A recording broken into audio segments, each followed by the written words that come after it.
Alina Khan, who has not only managed to put Pakistan in general and the transgender community of Pakistan in particular on the map of cinematography with the recent success of her movie Joyland. मैं घर से भागी तो मेरे लिए important था कि मैं अपने लिए छत देखूं, अपने लिए खाना देखूं, अपने लिए कपड़े देखूं। Bringing acceptability and respectable visibility to the transgender community of Pakistan. बाहर वाले लोग कहते थे मुझे बुरा नहीं था लगता, जब मेरे अपने बहन भाई कहते थे मुझे बहुत बुरा लगता। तो मेरी ड्रीम यही थी कि मैं वापस तब घर आऊंगी जब मैं कुछ बन जाऊंगी, ट्रांस कम्युनिटी के लिए अपॉर्चुनिटीज निकाल पाऊं। पहले उन्होंने देखा नहीं था कि कुछ हो सकता है, हर कोई बैठा हुआ था कि हम यहाँ तक ही जा सकते हैं, हम यही कर सकते हैं। उन्होंने अपनी लिमिट सेट कर ली हुई थी, लेकिन आपने अब ये दिखाया है कि स्काई इज द लिमिट। ये इस बिल के लिए हमारी जो ट्रांस कम्युनिटी है वो जो ट्रांस राइट्स के ऊपर काम कर रही है वो 2010-11 से इस के लिए जद्दोजहद कर रही थी। जो राइट्स हैं हमारे लिए कितनी इम्पोर्टेंट रखते हैं, कितनी हमारी ट्रांस हैं जिनका कत्लो गारत आम होता है, उनको मतलब के मार दिया जाता है, फैमिली जो है वो सपोर्ट नहीं करती है। अस्सलाम वालेकुम and welcome to New Wave Global. This is Amina. Today, I'm in conversation with a person who has made history, who has shattered the glass ceilings at a tender age of 25.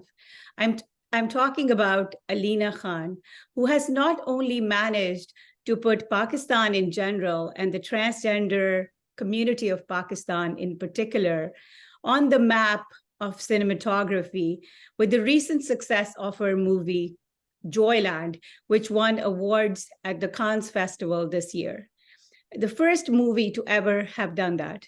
And while doing so, she also achieved the incredible feat of bringing acceptability and respectable visibility to the transgender community of Pakistan. As we all know, Assalamu alaikum, Alina. Thank you. Walaikum assalam. Thank you so much.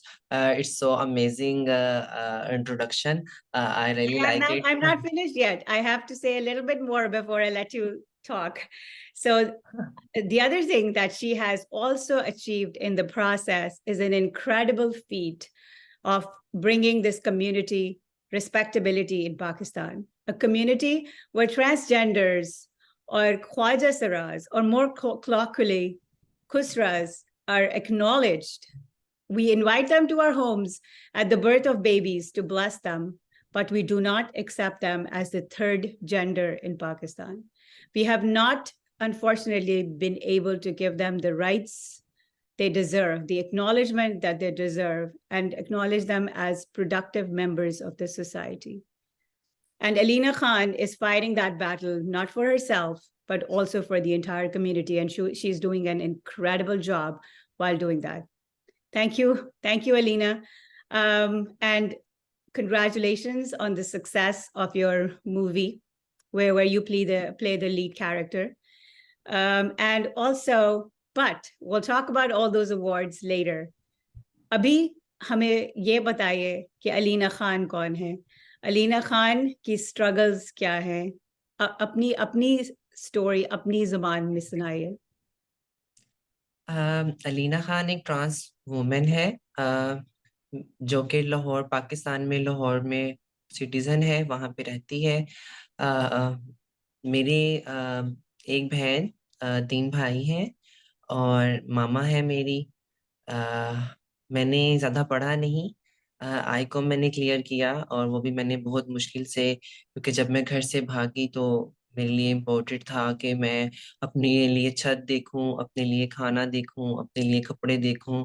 तो तब एक time था कि शायद मेरे लिए तालीम इतनी मैटर नहीं थी रखती, पर अभी मैं शुक्र है अल्लाह का कि अब मैं अपनी तालीम को जारी रख रही हूँ और मैं इंग्लिश क्लासेस अटेंड कर रही हूँ। सो आई hope in future my English is good to speak English, or yeah. Of course. And just doing that, what you've achieved, you're only 25 years old. You know, people don't achieve all that in a lifetime. आपने जो कुछ अभी achieve कर लिया है इतनी छोटी as में, इतनी ज्यादा मुश्किलों में, इतने मुश्किल हालात में, जहां आपकी जेंडर एक्सेप्ट भी नहीं होती। बिकॉज मेरी रिसर्च में जब मैं रिसर्च कर रही थी तो अनफॉर्चुनेटली ये सामने आया कि आपकी जो ट्रांसजेंडर्स हैं पाकिस्तान में, उनके लिए बहुत, there are no options basically, या वो they can beg on the streets, भिखारी बन सकते हैं, या जी अनफॉर्चुनेटली प्रोस्टिट्यूशन में जा सकते हैं, या बहुत भी ज्यादा हो गया तो किसी जगह में मतलब डांस कर लेंगे या कुछ इस तरह कर लेंगे, घरों में जाएंगे, बच्चों को ब्लेस करेंगे, इस तरह की जी अपॉर्चुनिटी। बिल्कुल। और आप इन चॉइसेस में से कुछ निकालना, coming to bringing it to such a level of respectability where you're like leading character in at least 2 movies which have won awards, बहुत बड़ी अचीवमेंट है। मैं जब आपको रिसर्च करी थी तो उसमें मैंने देखा कि आप, आपकी अपनी घर का एनवायरनमेंट इतना मुश्किल था कि आप पहली दफा 11 साल की उम्र में घर से भागने की कोशिश की, फिर कितनी देर तक जाते रहे और इवेंचुअली 16 साल की उम्र में घर छोड़ दिया। बताइए ये कैसा एक्सपीरियंस था आपके लिए, कितनी मुश्किलात थी? आह, अगर अपने बचपन की बात करूँ तो काफ़ी मुश्किल था मेरे लिए वो ज़िंदगी, क्योंकि बचपन एक ऐसा टाइम होता है जिसमें आपको अपने अपने माँ बाप बहन भाइयों का साथ की एक ज़रूरत होती है। पर वो वक्त ऐसा था कि मेरे बहन भाई मुझसे नफरत करते थे, अक्सर मुझे मारा करते थे मेरी इन हरकतों की वजह से कि मैं अपने आप को लड़कियों की तरह चलती हूँ, बात लड़कियों की तरह करती हूँ, मुझे लंबे बाल रखना पसंद है, मुझे लंबे नाखून रखना पसंद है, मैं घर की साफ सफाई में किचन में टाइम देना पसंद करती हूँ, ना कि लड़कों के साथ बाहर घूमना पसंद करती हूँ। तो इस तरह के काफ़ी इश्यूज थे उनको, पर मुझे नहीं था पता कि मुझे ये चीज़ें करना क्यों पसंद है, मुझे तैयार होना पसंद था। बहुत दफ़ा मारे खाई मैंने बहन भाइयों से। आ, अब्बू नहीं थे, अब्बू ने कभी नहीं था मुझे मारा। सम टाइम ऐसा होता था कि अगर अब्बू अपने फ्रेंड्स वगैरह में हैं, अब वालिद साहब मेरे, तो अम्मी कहती थी कि जाओ उनको लेके आओ, तो मैं उनको लेने जाया करती थी। तो जो उनके दोस्त होते थे वो उनको सवाल करते थे कि तुम्हारा बेटा ठीक है, इसकी शादी होगी, करोगे, इसका ज़हनी तवाज़ुन तो ठीक है ना, इसको कोई हवाई चीजें तो नहीं है, इस तरह की बातें करते थे। तो फिर अब्बू आके सम टाइम मम्मी से बोलते थे कि इसे मत भेजा करो मुझे बुलवाने के लिए, ये है वो है। तो टेंशन, मतलब किस तरह की चीजें बनना शुरू हो गई। फिर होता था कि लोगों ने आवाज़ा कसनी शुरू कर दी, एक टाइम आया। फिर मेरे बहन भाई भी मुझे खुसरा खुसरा कह के बुलाते थे। तो मैं बहुत दुख होता था मुझे, क्योंकि बाहर वाले लोग कहते थे मुझे बुरा नहीं था लगता, जब मेरे अपने बहन भाई कहते थे मुझे बहुत बुरा लगता था कि मैं इनके साथ रहती बैठती हूँ, और इनको पता है कि मैं लड़कों की तरह कपड़े पहनती हूँ, लड़कों की तरह रहती हूँ, स्कूल में पढ़ रही हूँ, या अ, घर में हूँ, कोई ऐसी मेरी एक्टिविटीज नहीं है। उनको एटलीस्ट मसला नहीं होना चाहिए था मेरे जेंडर से, पर उनको प्रॉब्लम थी, क्योंकि उनको भी लोग अक्सर पूछते थे मेरे भाइयों को। तो काफी मुश्किल जर्नी थी। फिर मैंने सोचा कि मैं अपने आप को फैमिली से दूर कर लेती हूँ, उससे ये होगा कि मेरे बारे में घर में बात नहीं होगी, कोई बुरा भला नहीं कहेगा। तब मुझे नहीं था पता कि बाहर की जिंदगी इतनी मुश्किल होती है, बाहर की दुनिया इतनी मुश्किल है। मैंने काफी दफा घर से भागने की कोशिशें की। सम टाइम ऐसा हुआ कि बस सड़कों में चलती रहती थी मैं, और फिर मैंने सारी सारी रात चलते रहना, कोई जगह नहीं थी होती, अगर कहीं मैं बैठ भी जाती थी तो जो वहाँ के लोग होते थे, या मतलब कि वो मिस यूज करने की कोशिश करते थे, मैं फिर वहां से भागती थी। फिर मुझे होता था कि नहीं, मैं घर चली जाती हूँ, मैं माँ बाप मारते हैं पर मैं उनके पास सेफ तो हूँ ना, एटलीस्ट मुझे कोई ऐसा, कोई मतलब कि मेरे साथ कोई बुरा नहीं कर सकता। फिर जब घर जाती थी तो घर में भी मसले होते थे, बहन भाई अच्छे तरीके से बुलाते नहीं थे, मतलब कि आपस में बातचीत करते थे, मेरे से इतनी बात नहीं थे करते। फिर मुझे ये चीजें बुरी लगने लग पड़ी। फिर मैंने दोबारा भागने की कोशिश की, तो इस तरह मैंने 2-3 दफा कोशिश की। मैं समझ गई मेरे पास पैसे नहीं थे बिल्कुल भी, जब मैं फर्स्ट टाइम भागी। तो ये था कि मुझे आस्ता समझ आना शुरू होगी कि हाँ, अ, बाहर वक्त गुजारने के लिए आपको पैसों की, कपड़ों की, खाना पीना, छत चाहिए, ये बहुत जरूरी है। तब तक मैं अपनी ट्रांस कम्युनिटी से नहीं थी मिली। एक टाइम आया कि मैं घर से भागी, तो रोड के ऊपर मैं बैठी हुई थी, तो वहां पे मुझे एक मेरी ट्रांस फ्रेंड मिली, उसका नाम था लकी खान। अ, अ, वो भी ट्रांस थी, तो मैं उसके पास जाके बैठ गई, हेलो हाय हुई, मैंने उसे अपने हालो वाल बताया जिंदगी का, उसने अपना हालो वाल बताया मुझे जिंदगी का। तो मुझे समझ आई कि ठीक है, मैं अकेली इस तरह की नहीं हूँ, कुछ और भी लोग हैं जो इस तरह की नेचर के मालिक हैं, या इस तरह की उनमें भी है, मतलब कि एक थर्ड रो रखते हैं वो, एक तीसरी जीन्स है उनके अंदर। फिर मैं उसके साथ उससे मिली। फिर उसने मुझे ट्रांस कम्युनिटी से मिलवाया। जब ट्रांस कम्युनिटी से मिलवाया तो मैंने वहां पे अपनी गुरु देखी। अ, पर ये था कि गुरु से मिलने से पहले मैं घर से भाग चुकी थी, मैंने सेपरेट अपनी एक दुनिया बना ली थी। मेरे पास कुछ भी नहीं था। काफी मुश्किल जिंदगी थी। सम टाइम नहीं थी कुछ खाती 24 घंटे। बड़ी मुश्किल लाइफ थी, पर मैंने कभी नहीं सोचा कि मैं किसी प्रोस्टिट्यूट में घुसूं। मैं कोई बैगिंग करूं रोडों पे खड़े हो, क्योंकि मुझे था कि आज नहीं कल नहीं मैं अपनी फैमिली के दिल में जगह बना लूंगी, उनको मैं समझा पाऊंगी कि ये जो जेंडर है मेरी कमजोरी नहीं है। अगर आप मुझे मौका देते या आपका साथ होता मेरी जिंदगी में, तो शायद मैं अपनी जिंदगी को बेहतर तरीके से लेके चल पाती, ज्यादा अच्छा पढ़ पाती, अपनी जिंदगी के आने वाले फैसले और अच्छे तरीके से कर पाती। पर अभी भी ठीक है, मैंने हिम्मत नहीं हारी। जब मैं लास्ट टाइम घर से भागी तो मेरी ड्रीम यही थी कि मैं वापस तब घर आऊंगी जब मैं कुछ बन जाऊंगी, क्योंकि मैं बहुत दफा घर से भाग चुकी थी, घर वापस आती थी तो बहन भाइयों को ये लगता था कि शायद आ, मैं मेरी कोई जगह नहीं है, आ जाके मैंने वापस घर ही आना है। तो फिर वो मुझे ज्यादा टॉर्चर करते थे मेंटली तौर पे, हाथ मत हिलाओ, लड़कों की तरह रहो। खानदान में मैं नहीं थी जाती, उनमें नहीं थे जाने देते मुझे कि भाई नहीं, तुम्हारी मतलब की हरकतें इस तरह की हैं, तुम हमारे लिए शर्मिंदगी का बाइस हो। खैर मैंने यही फैसला किया कि मैं घर तभी जाऊंगी जब अपने आप को कुछ बना लूंगी, या एटलीस्ट अपनी फैमिली के दिल में जगह बना के उनको ये समझा पाऊंगी कि ठीक है, अगर मैं ट्रांस थी तो मैंने कुछ गलत नहीं किया जो आप सोचना चाहती थी कि मैं बड़ी होकर प्रोस्टिट्यूट करूंगी या कोई बैगिंग करूंगी। ऐसा कुछ नहीं करूंगी मैं। बेसिकली आपको आप आपको एक्सेप्टेंस नहीं थी फॉर समथिंग जो कि नेचुरल है आपके लिए, ये कोई ऐसी चीज नहीं है जो कि आप बना रहे थे या बन रहे थे। आप नेचुरली ट्रांसजेंडर हैं, लेकिन इसकी एक्सेप्टेंस नहीं थी, आपकी फैमिली तक ने आपको एक्सेप्ट नहीं किया।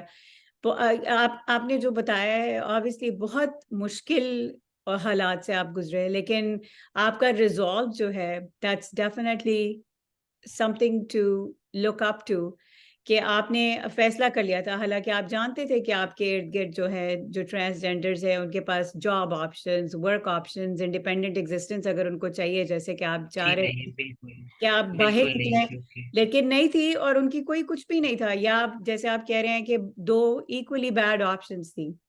लेकिन आपने आपने चूंकि अपना फैसला कर लिया था कि आप कुछ रिस्पेक्टेबल करेंगे जो कि पूरी दुनिया में एक्सेप्ट हो, एटलीस्ट आपकी फैमिली के लिए एक्सेप्टेबल हो, और आपने उसको कभी नहीं छोड़ा। ये एक जी बहुत नहीं। बहुत बहुत बड़ी चीज है। अब आप ये बताइए कि जब आप अपनी ट्रांस कम्युनिटी में फाइनली जब आप उनके साथ कनेक्ट हुई 15-16 साल की उम्र में, तो उनका क्या रवैया था आपके साथ, वो कितने एक्सेप्टिंग थे, आपको कितना ये लगा कि अच्छा मैं अपने लोगों में आ गई हूँ और अब मैं यहाँ से कुछ कर सकती हूँ, या वहां पे भी कुछ इस तरह का था कि वो आपको फोर्स करते थे, या क्या फोर्स करने की कोशिश एटलीस्ट ऑब्वियसली आपने नहीं किया कि आप इन दोनों प्रोफेशंस में से प्रोस्टिट्यूशन, बेगिंग, या लोगों के घर जाके डांस ये वो इस तरह करें, या उन्होंने आपकी एफर्ट्स को सपोर्ट किया और कहा कि ठीक है आप जहाँ जाना चाहते हैं जो करना चाहती हैं वो करें? जी, अगर मैं एक तरफ से बात करूं तो ट्रांस कम्युनिटी ने मुझे काफी सपोर्ट किया। जब मुझे मेरी गुरु मिली, उन्होंने मुझे ट्रांस कम्युनिटी से मुतारुफ करवाया, उन्होंने ट्रांस कल्चर के बारे में बताया जिसके बारे में मैं बिल्कुल नहीं थी जानती। मैं और अपनी ट्रांस कम्युनिटी से मिली। बिल्कुल आपने ठीक कहा कि उस टाइम जिस वक्त की मैं बात कर रही हूँ, उस टाइम में बिल्कुल ये एक ख्वाब था कि शायद कोई ट्रांस इस तरह बीन ह्यूमन लोगों के साथ मिलके काम करेगी, या हमको कोई मौका मिलेगा किसी अच्छे प्लेटफॉर्म का। पर क्या उसे कहते हैं, मैंने अपनी जिंदगी का दारोमदार स्टार्ट किया था फंक्शन से ही, क्योंकि मुझे लगा कि कुछ हद तक बेहतर है जी। बैगिंग और प्रोस्टिट्यूट से, क्योंकि जिंदगी घर का चूल्हा तो आपको पता है चलना होता है, जरूरी होता है। या खाना पीना सो जरूरियात होती हैं। हमारी ट्रांस कम्युनिटी को वैसे भी मुआशरे में उस तरह से एक्सेप्टेंस नहीं है, तो उनको घर में रेंट, घर के जो रेंट है वो बहुत महंगे मिलते हैं, बहुत मुश्किल से मिलते हैं। तो ये भी इश्यूज होते हैं ट्रांस कम्युनिटी को। तो खैर मैंने डांस फंक्शंस इख्तियार किए और डांस फंक्शंस में भी मैं प्रॉपर डांस करती थी और लोगों को आर्ट दिखाने की कोशिश करती थी, और मैं कोशिश करती थी कि मैं आर्ट के जरिए पैसे कमाऊं। जब मैं पैसे कमाती थी तो मैं अपने घर जाके जब अपनी फैमिली को दिया करती थी, तो मुझे वो बात नहीं भूलती। अक्सर मैं अपने इंटरव्यूज पे करती हूँ, मुझे वो बात नहीं भूलती कि मेरी बहन मुझे कहा करती थी कि अम्मी इनसे पैसे मत लो, ये हराम के पैसे हैं, ये हराम से कमा के लाई है ना। तो मैं रोने वाली होती थी, मैं कहती थी कि अम्मी अगर आप मुझे एक दिन देख लेना कि किस तरह हम फंक्शंस पे मुसलसल डांस करके ये पैसे कमाते हैं, खून पसीना एक होता है, फिर लोग हमें पैसे देते हैं, 10 रुपए भी लेने लोगों के लिए लोगों से बड़े मुश्किल होते हैं। तो आपको नहीं पता कि मैं कैसे कमाती हूँ, अगर आप कभी मुझे कमाते देखे तो शायद कभी आप ये अल्फाज कहीं ना कि ये हराम के पैसे हैं। और तो अगर मेरे पास कोई और अपॉर्चुनिटी होती तो मैं डेफिनेटली वो करती।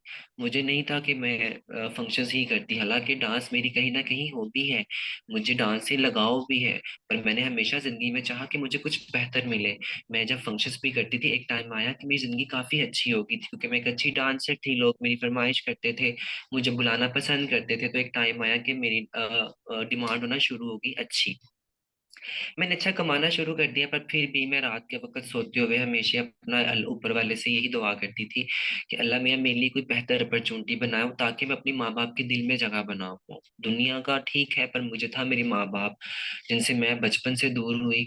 ठीक है, बहुत से अपने लोग मिले, पर एक माँ बाप रिश्ता ऐसा होता है कि जो आपको नहीं जल्दी कहीं से मिलता, और एक वो वाहिद रिश्ता होता है। हम्म, अलबत्ता मैं अपने अल्लाह से यही दुआ करती थी क्योंकि मैं आ जाके कर फंक्शंस रही थी, पर मुझे कहीं ना कहीं मैं अल्लाह से यही उम्मीद करती थी कि मुझे कोई अच्छा बेहतर प्लेटफॉर्म मिले जहाँ पे लोग मेरे टैलेंट को समझ पाए या मुझे देख पाए या मुझे मौका दें। खैर एक टाइम आया कि फंक्शंस की दुनिया से हट के मैंने इवेंट्स के जो लोग थे उन्होंने मुझे बुलाना शुरू कर दिया। शोज शोज होते थे कुछ, वो मुझे बुलाते थे। कुछ ट्रांस थी एनजीओस वगैरह, वहां पे परफॉर्म्स वगैरह होती थी, इवेंट्स होते थे, तो वो मुझे एज अ परफॉर्म के लिए बुलाते थे। हम्म, एक दफा मैं वहाँ पे परफॉर्म करने के लिए गई हूँ, वहाँ पे मैंने अपना पाकिस्तानी जो सूफी कल्चर है, धमाल सूफी, मैंने उसके ऊपर परफॉर्म की। तो वहाँ पे एक बंदी ने मुझे मुझे देखा, उन्होंने मेरा नंबर ले लिया और एक रैंडम हेलो हाय हो गई। जैसे फीमेल्स के साथ मेरी वैसे भी शुरू से मेरी फीमेल्स ही फ्रेंड रही हैं, मेल्स अब आके मैं थोड़ा सा कंफर्टेबल हो गई हूँ, पर बचपन से मेरी फीमेल्स फ्रेंड ज्यादा रही हैं। खैर अ, अम, मुझे उन्होंने देखा, नंबर एक्सचेंज हुआ। उन्होंने मुझे कहा कि मैं आपको घर ड्रॉप करती हूँ। मैंने कहा जी बिल्कुल ज़रूर, शुक्रिया, क्योंकि सारी पता है मैं अपनी ज़िंदगी को उस तरह से भी स्टार्ट था तो बहुत सी मुश्किलात थी मुझे। फंक्शंस पे भी बहुत चीज़ें फेस करनी पड़ती थी, फंक्शन की दुनिया भी बिल्कुल आसान नहीं थी। प्रोस्टिट्यूट अपनी जगह है, अगर बैगिंग है वो अपनी जगह है। अगर मैं उनकी भी आपको तफसील से बातें बताऊं तो आप हैरान हो कि उनकी ज़िंदगी कितनी मुश्किल होती है और कितना उनके लिए अहमियत रखती है अपॉर्चुनिटीज़ या राइट्स, या उनके लिए एक एक बीन ह्यूमन नॉर्मल इंसानों की तरह जिंदगी गुजारना। फंक्शंस में भी इतना इश्यूज होता था।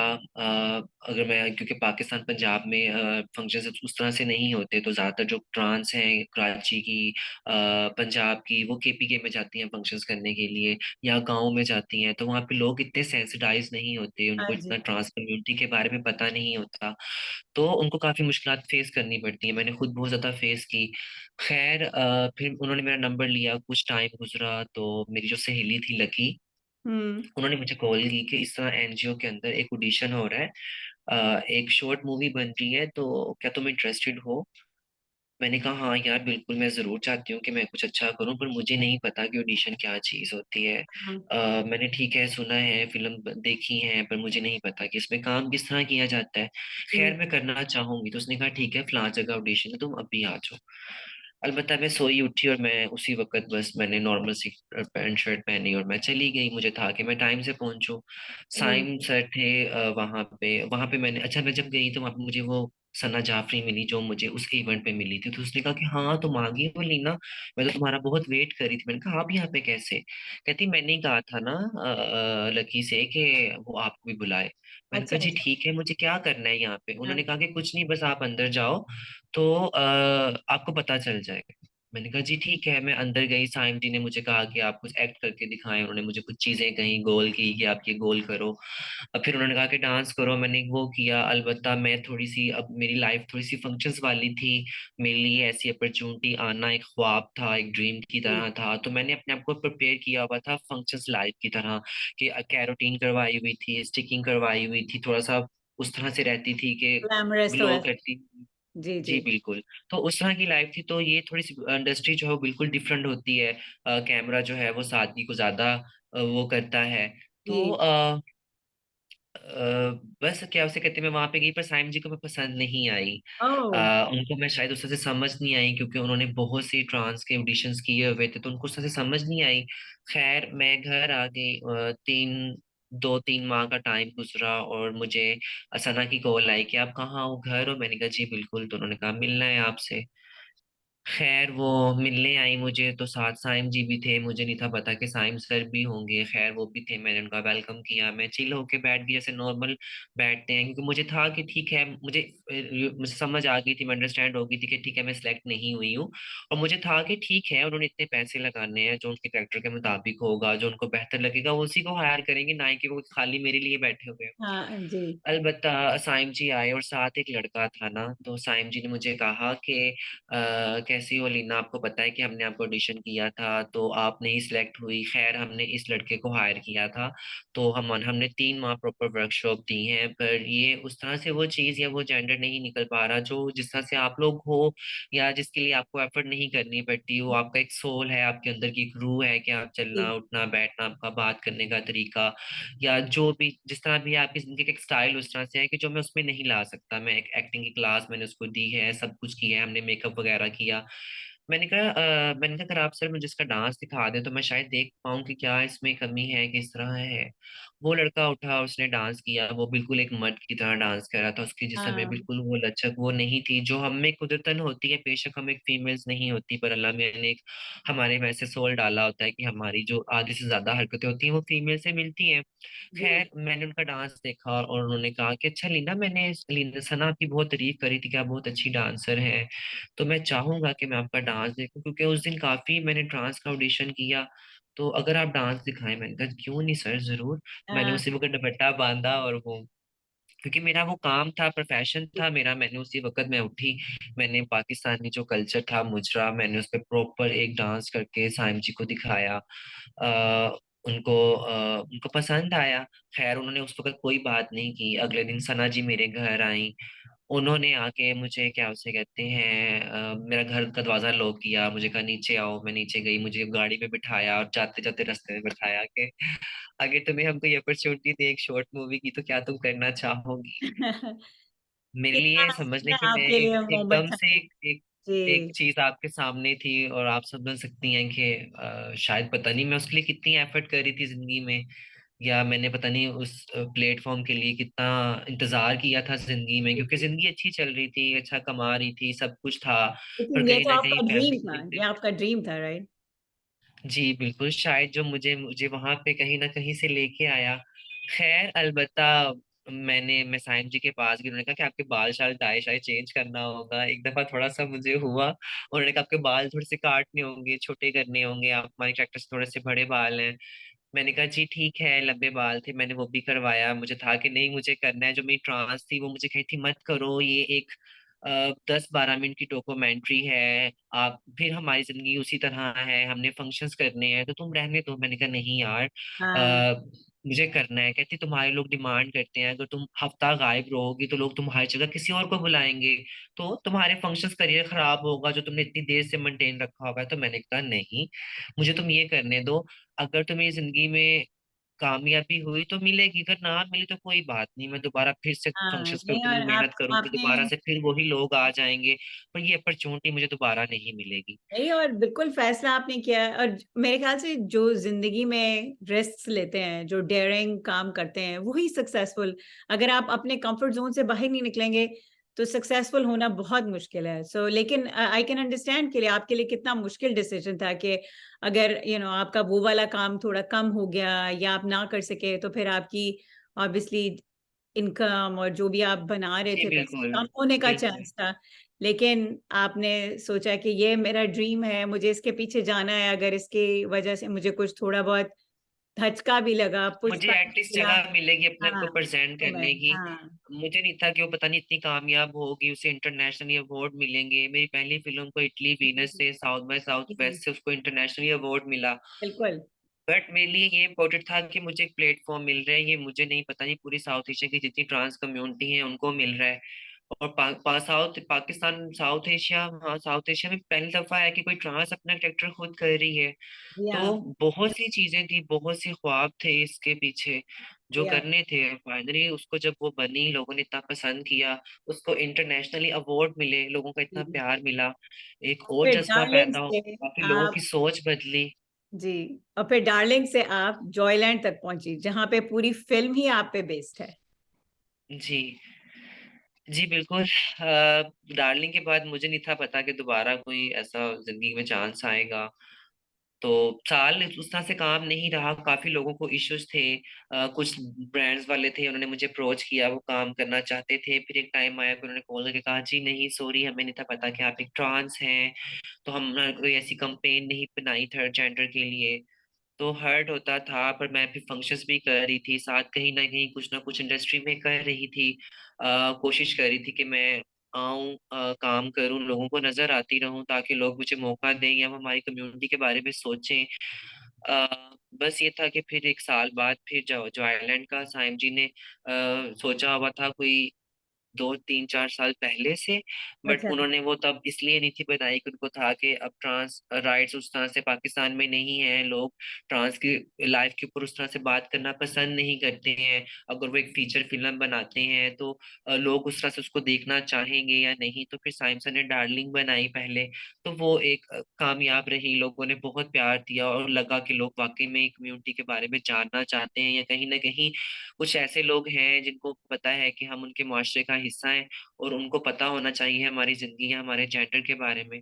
तो फिर खुशी हुई, फिर ज्वाइलैंड का मौका मिला। वो एक हाँ। बहुत बड़ी अपॉर्चुनिटी थी जी। क्योंकि बहुत सीनियर्स लोग थे, सब सीनियर आर्टिस्ट थे। सभी ने थिएटर क्लासेस ली हुई थी, और मेरे पास उस तरह से तालीम नहीं थी, और एक्टिंग होना तो बहुत दूर की बात थी, मगर पर मुझे आपने पता था। इन सारी चीजों में से किसी को भी अपने लिए ऑब्स्टिकल बनने नहीं दिया। आपने, जी नहीं। हाँ, कुछ भी, आपने हर चैलेंज एक्सेप्ट किया। आपने इतना अच्छा काम किया है जॉयलैंड में।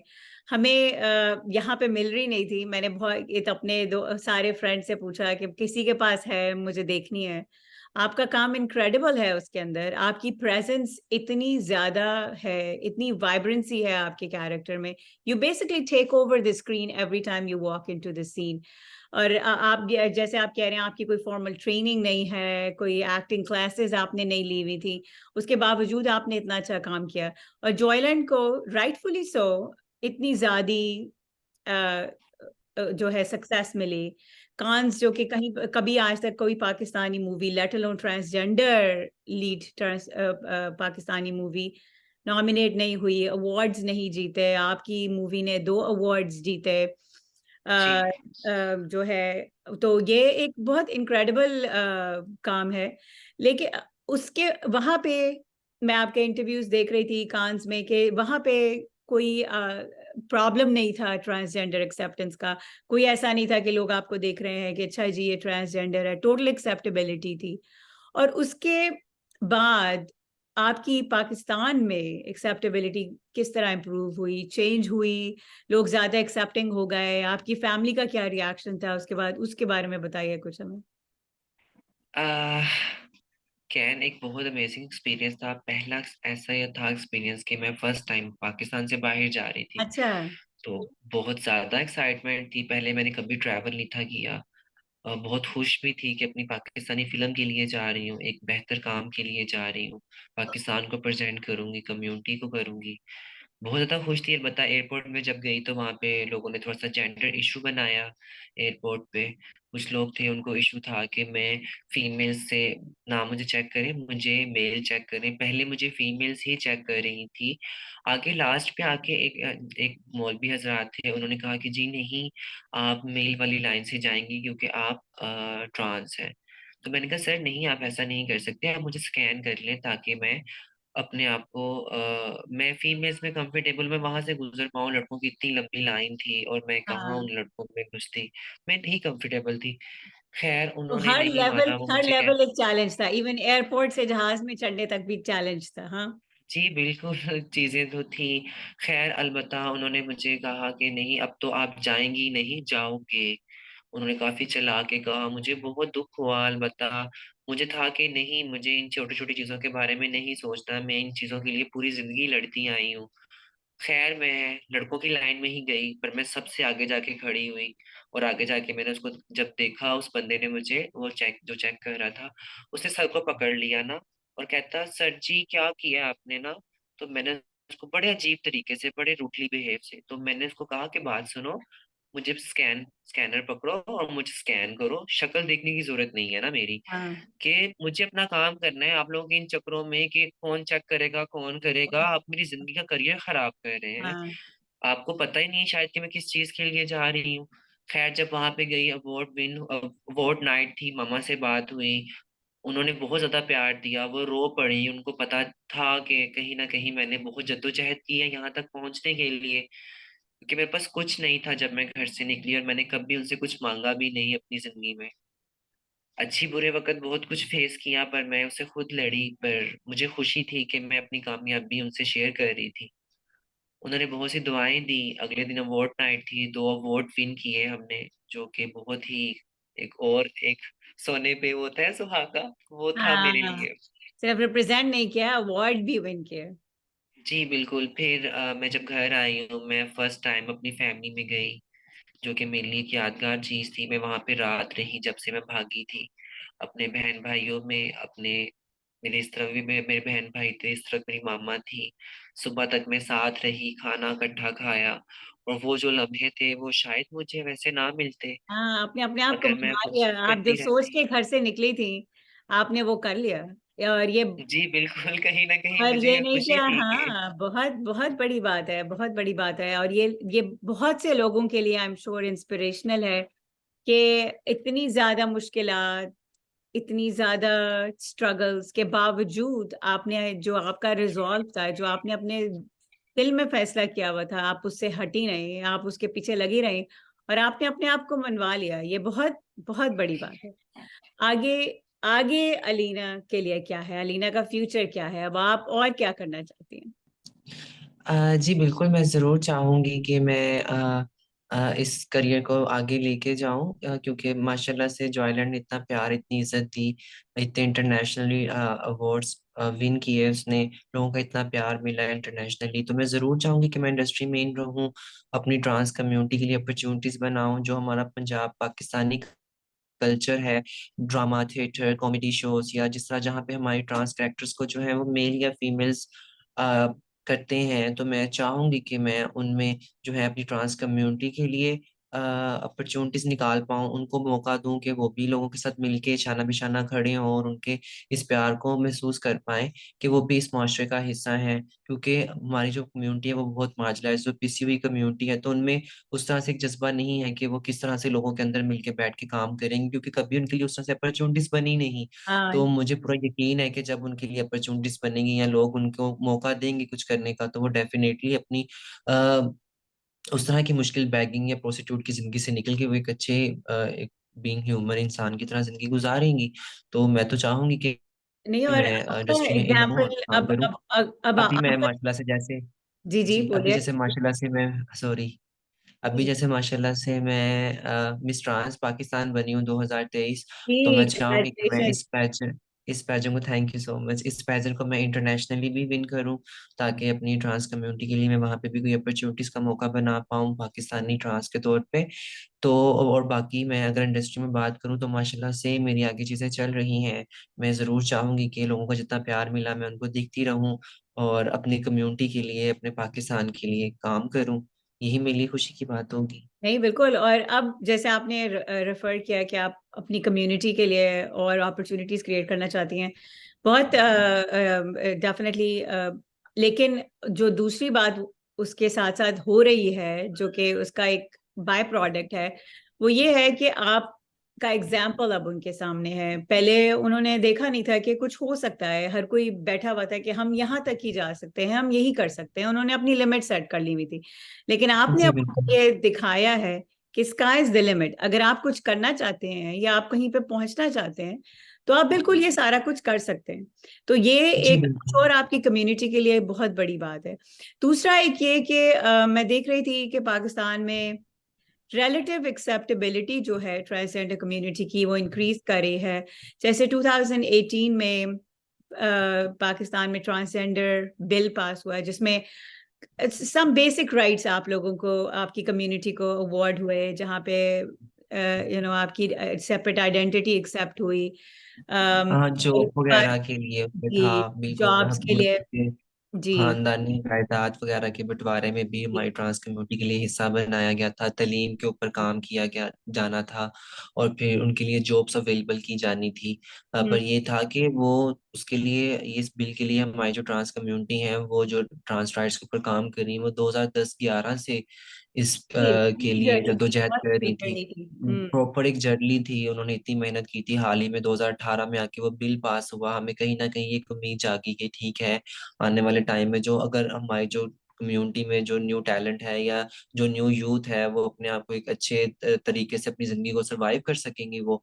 पर ये था कि कोई उस तरह से खास अपॉर्चुनिटीज नहीं बन पाई। 2023 में आके कोई 0.22, 22 में 21 में आके कोई 0.5% कोटा बना, और वो भी जी, सिर्फ सिंध में बनाया गया। पंजाब में भी इतनी ट्रांस हैं, केपीके में इतनी ट्रांस हैं जो पढ़ी लिखी हैं, टैलेंटेड हैं, पर ये था कि वो 0.5% कोटा था। मैं फिर भी बहुत कहीं ना कहीं छोटी दिल सी। से शुक्रिया अदा करती हूँ कि ये एक अच्छी अचीवमेंट थी, एक अच्छी कामयाबी थी हमारी ट्रांस कम्युनिटी के लिए कि जी, 0.5% कोटा निकाला गया। पर ये था कि बहुत सी ट्रांस हैं, पर अब अगर देखा जाए, अब का हाल सुना जाए, तो अब भी, अब काफी लोगों को उसी बिल से काफी इश्यूज भी हैं, और अब जी हाँ, सुनने में बल्कि आया है अभी कि रिसेंटली कुछ कुछ उसके क्लॉजेस रिपील भी कर दिए हैं डिफरेंट प्रीटेक्स्ट पे, ये कह के कि जी रिलीजियस कम्युनिटीज की इंस्टिगेशन पे, कि जी ये वाला थोड़ा सा क्लॉज निकाल दें क्योंकि ये रिप्रेजेंट कर सकता है। और जी राइट जो है, जो कि जैसे आपने कहा था, विरासत के लॉज जो हैं उनको भी उन्होंने रिपील कर दिया है, ये कह के कि जी वो प्रॉपरली फॉलो नहीं करते, अन इस्लामिक हो जाएंगे। मतलब फिर से थोड़ा आपको जी पूछना बिल्कुल। और है। ये मतलब कि एक शायद नॉर्मल पर्सन उस तरह से नहीं जानता होगा कि ये जो राइट्स हैं हमारे लिए कितनी इंपॉर्टेंट रखते हैं, इम्पोर्टेंट है बिल्कुल। कितनी हमारी ट्रांस हैं जिनका कत्तो गारत आम होता है, जी। उनको उनको मतलब के मार दिया जाता है। फैमिली जो है वो उस तरह से सपोर्ट नहीं करती है। मतलब कि अगर बैगिंग वालों की जिंदगी में अगर आप देखें, तो उनकी जिंदगी में जो मुश्किलात आती हैं, अगर आप वो देखें, लोग जिस तरह से उनको ट्रीट करते हैं, रास्ते पे चलते हुए उनके बाल खींच देते हैं, कपड़े खींच देते हैं, टमाटर अंडे मार देते हैं रोड पे चलते हुए, पर वो ये नहीं जानते कि उनका ये रोड पे खड़ा होना, उनका यहाँ से रिज़्क कमाना उनके लिए कितनी अहमियत रखता है, और और किस तरह से वो अपनी जिंदगी को सरवाइव करते हैं। हमें एज अ तो society we should be ashamed of जी दैट काइंड ऑफ बिहेवियर जो कि किया जाता है। ये आप कहीं, ये तो किसी के साथ भी जायज नहीं है, किसी के साथ भी जी जस्टिफाइड बिल्कुल। नहीं है, ये तो ट्रांसजेंडर। एक नॉर्मल बीन ह्यूमन इंसान की एक वो राइट्स हैं जो हम मांग रहे हैं। बेसिक हमने राइट्स। कोई अलग राइट्स नहीं मांगे, हमने नहीं कहा कि हमारे जो आईडी कार्ड है, अगर हम अपने आप को फीमेल तस्वर करते हैं तो हमारे आईडी कार्ड पे फीमेल लिखें। हाँ। हमें तो ऐसा भी नहीं कहा, हमें कहा ठीक है हमारे जेंडर आप लिखें, पर एटलीस्ट हमें हमारा जेंडर दें, ना ही के क्योंकि हम मेल नहीं है जब, तो फिर हम किस तरह उस मेल जेंडर को एक्सेप्ट करें। एग्जैक्टली हाँ। बहुत सी ट्रांस थी जिन्होंने अपना आईडी कार्ड जो था वो एक्स पे कन्वर्ट कर भी लिया था, पर अब क्या है कि उनके लिए इतने इश्यूज बन रहे हैं। लोग उनको अब एयरपोर्ट पे आने जाने के लिए उनको इतने मसले हाँ। हैं, जो जॉब्स कर रही थी उनको जॉब से निकाल दिया गया, जिनके पास एक्स कार्ड थे, इन्हीं के बनाए हुए कानून थे, इन्हीं की वजह से उन ट्रांस ने अपने एक्स कार्ड बनाए। अब वो जो कर रही थी कुछ जॉब वगैरह, कुछ एनजीओ में कुछ कर रही थी, और कुछ थी एनजीओ से बाहर, मतलब के कोई डिफरेंट ब्रांड्स थे जिन्होंने मौका दिया हुआ था ट्रांस को, पर उन्होंने अब निकाल दिया कि भाई अब आपके तो राइट्स ही नहीं है। तो जी हाँ। आप समझ सकते हैं कि कितनी मुश्किल जिंदगी है, मतलब कि ऑन इतना गोइंग नहीं स्ट्रगल। आसान है। बिल्कुल, it's an on going struggle. जैसे आप बता रहे हैं कि छोटी छोटी बातें, कि एयरपोर्ट से प्लेन बोर्ड करना एक एक एफर्ट है, ऐसी चीजें घर नहीं जिनके बारे में मिलते हम, हैं, जी हम घर नहीं सोचते भी मिलते नहीं है। हैं, आप अपने मोहल्ले में बाहर नहीं उस तरह से चल फिर सकते। आप बाहर जाओ तो देखने वाले कहते हैं शायद आप प्रोस्टिट्यूट हो, आप हाँ। ये करने के लिए आए हो बाहर, मतलब कि आप तो इंसान हो ही नहीं, आप क्यों बाहर हो, मतलब कि शायद आप प्रोस्टिट्यूट के लिए ही नजर आने चाहिए। आप तो आप फिरते हुए अच्छे नहीं लगते हैं, हमें लोगों का ये नजरिया है। मतलब कि अगर मैं अपनी बात करूं तो मुझे भी सम टाइम लोग इस तरह से, इस नजरिए से देखते हैं कि पता नहीं मैं शायद प्रोस्टिट्यूट हूँ, वैसे कोई सेक्स के लिए मैं आई हुई हूँ रोड के ऊपर, पर मेरी सोच जरूरियात हो सकती है। मैं अकेली घर में रहती हूँ, मेरे घर में एक हाँ, माचिस की ना तीली भी काम है आनी है जी। ना, जी। वो मैंने कभी लानी है नहीं खुद, आनी वो मेरे जी। घर चल के नहीं आनी। सॉरी। मैं ये कह रही हूँ कि आप ठीक कह रही हैं कि वो आपको खुद लेके आनी है, ये तो नहीं कि वो खुद से जी किसी तरह बिल्कुल। से ऊपर से गिरेगी या कुछ होगा। अगर जी आपको बिल्कुल। मार्केट जाना है, पर शॉप लोगों का पे नजरिया इस जाना तरह है, ही होता है कि वो तो कहते आप हैं खुद पता नहीं, और जी। कुछ लोग तो ऐसे बिहेव करते हैं जैसे पता नहीं हम कितने को बुरे इंसान हैं, या हमें हमें इस्लाम का पता नहीं है, या हमने कभी नमाज पढ़ी नहीं है, हमने कभी रोजा रखा नहीं है, हमें न्याजों का पता नहीं है, या मतलब कि हमें कोई, हम इस्लाम में है ही नहीं। हाँ, आपकी कुछ लोग जेंडर तो ऐसे का होते हैं साथ लिमिट। बैठे होते हैं तो एकदम से उठ के खड़े हो जाएंगे और जगह चेंज कर देंगे। हाँ, मतलब कि क्या पता हम तुम्हारे से ज्यादा साफ रहते हो अपनी बिल्कुल। जिंदगी में। और जी, ये डिटर्मिनेशन तो अल्लाह करने वाला है। आपका जी जेंडर बिल्कुल। जो है, आपकी रिलीजियस अफिलिएशन या आपकी रिलीजियस कि आप कितने रिलीजियस हैं, डिटर्मिन नहीं करता कि आप ट्रांसजेंडर है या आदमी है या औरत है। इससे इसका कोई ताल्लुक जी नहीं। बिल्कुल। लेकिन ये एक्सेप्टेबिलिटी हमारी सोसाइटी में होपफुली एट सम पॉइंट आ जाएगी। लेकिन लुक एट द जी बिल्कुल। पॉजिटिव, अलीना, कि आपने एक एग्जाम्पल सेट कर दिया है। आप एक बीकन ऑफ जी लाइट बिल्कुल। अपनी अपनी कम्युनिटी के लिए। अब लोग उसको फॉलो करेंगे होपफुली, और इस तरह के बहुत से एग्जाम्पल्स निकलेंगे। लोग आपको रिस्पेक्टेबल जी बिल्कुल, प्रोफेशन में। हाँ, काफी लोगों की सोच जी, बदली। मैं बदली साहिब जी का है। भी दिल से हाँ, शुक्रिया अदा करती हूँ कि उन्होंने जो करेक्टर था वो इतना मजबूत लिखा कि डेफिनेटली। हमें कोई बेचारा या पिसा हुआ नहीं दिखाया। तो हम्म। मुझे पूरी उम्मीद है कि आने वाले वक्त में लोग जो है वो हमारी ट्रांस कम्युनिटी के बारे में सोचना चाहेंगे। वो हमारे जो जेंडर या जो हमारी एक रीति रिवाज जिंदगी का, जो अब से नहीं, जो अब नहीं बना, जो सदियों से चलता आ रहा है, उन चीजों के बारे में जानना या समझने की कोशिश करेंगे कि हम उनके मुआशरे का हिस्सा हैं। क्योंकि शुरू से हम लोगों ने अपनी जिंदगी के लिए गुजारी है, तो एक टाइम आता है कि हम एक मुआशरे का हिस्सा है, तो हम कितनी को देर बिल्कुल। तनहा अपनी और जिंदगी आपको गुजारेंगे। मुआशरे का ये हिस्सा ही के तौर पे एक्सेप्ट किया जाना चाहिए। जी बिल्कुल। और काफी लोग हैं पढ़े लिखे जो अब माशाल्लाह से कम्युनिटी के बारे में समझते हैं, उनको उस तरह से, उस नजरिए से, भी नॉर्मल इंसानों के नजरिए से देखते हैं। पर अभी भी कुछ मिडल एरियाज में हैं जिनको सेंसिटाइज करने की बहुत जरूरत है, क्योंकि जो ज्यादातर ट्रांस हैं वो मिडल एरियाज में होती हैं, क्योंकि उनको अच्छी जगहों पे घर नहीं मिलता, लोग नहीं घर देते हैं, तो उनको फिर मिडल एरियाज में जाना पड़ता है। तो फिर वहां पे उनको काफी मसलात पेश आते हैं। तो मीडिया एक बहुत अच्छा प्लेटफॉर्म है, एक बहुत अच्छी जगह है जिससे आप दूर बैठे भी कई लोगों को सेंसिटाइज कर सकते हैं। क्योंकि आजकल का जो जो जिस तरह का जदीद दौर है, तो मैं तो जरूर चाहूंगी कि कम्युनिटी के लिए काम हो, ताकि लोग हमारी कम्युनिटी को पर्सनली समझ पाए। मैं नहीं कहती कि जितनी मुश्किलात हैं सब ट्रांस को हैं, दुनिया में सबके लिए मुश्किलात हैं। जानवर है, परिंदा है, इंसान है, मर्द है, औरत है, बुजुर्ग है, उस तरह हम भी हैं, हमारी भी जिंदगी में मुश्किलात हैं। पर ये शायद तब तक नहीं सोल्व होंगी कहीं ना कहीं जब तक आप सबका साथ नहीं होगा, जो देखने वाले हैं, जो मेरे जानने, जो हम हमारी कम्युनिटी के बारे में जानना चाहते हैं। तो ये तब तक पॉसिबल नहीं होगा कोई, जिस तरह वो हमारे लिए कोई अपॉर्चुनिटीज नहीं निकालेंगे। तो इस तरह की चीजें बनना दिखना बहुत जरूरी है कहीं ना कहीं। बिल्कुल, I totally agree with you. And I hope कि ये जो हमारी छोटी सी कॉन्वर्सेशन है, ये उसमें एक एक स्टेप साबित होगी, और लोगों को आपकी तक आपकी आवाज पहुंचेगी, आपकी मुश्किलात का अंदाजा होगा, और ये पता चलेगा कि आप इक्वली केपेबल हैं एज एनी मैन और एनी वुमन वी नो, कुछ भी अचीव जी करने के बिल्कुल। लिए। और वंस अगेन, congratulations on an amazing success. I hope you all, wish thank you. you all the best in future. Hopefully we'll get to talk again after you've achieved more laurels, more success. या And thank you so much. Thank you so much Amna ji, for your love, for your opportunity, कि आपने मुझे मौका दिया कि मैं अपने लिए, अपनी ट्रांस कम्युनिटी के लिए बैठ के बात कर पाऊँ आपसे, आपके देखने वालों से। तो मुझे बहुत खुशी है कि आपने मुझे मौका दिया, और इंशाल्लाह हम जरूर बात करते रहेंगे। अपना बहुत ख्याल रखिएगा। ढेर जी। सारा